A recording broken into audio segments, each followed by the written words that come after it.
Living with a nagging spouse. Are you becoming more comfortable outside your home because you have a spouse who nags at your happiness at home? You do everything possible to stay out as late as possible. You find the fun of a relationship you once saw as made in heaven fading before your eyes, and you just don't know what to do about this.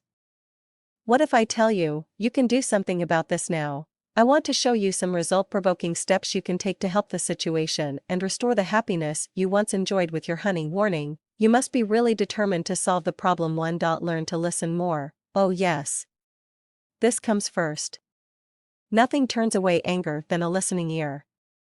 Sometimes your spouse just wants to know you are listening. When you pay good attention to your spouse when he or she is hot, you tell him or her that you respect his or her feelings. On the contrary, if the both of you keep shouting at the same time, then nobody is saying anything and you will end up hurt. No matter how strong the temptation to give out a piece of your mind is, just listen. This gives you an opportunity to know what the problem is and how to respond to the situation successfully. It will also save you the risk of saying something you will regret later and win you the respect of your spouse. Point 2. Try to be understanding. You can only achieve this if you try to place yourself in your spouse's position. Find out what could be responsible for his or her pain. How would you expect to be treated if you were in your spouse's shoes? Think about this sincerely as you listen to your spouse. Don't blame your spouse for how he or she feels. After all, you don't have the same mindset. Notwithstanding how wrong the person is, just keep calm and show enough concern for his or her feelings. This will achieve more than trying to prove how right you are.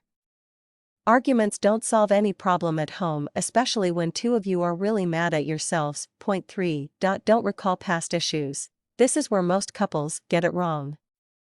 They leave the subject matter to dwell on past issues that should be left in the trash can of history. This often indicates unforgiveness and insecurity. You can do better by focusing on the subject at hand. This saves time and shows you have an open mind.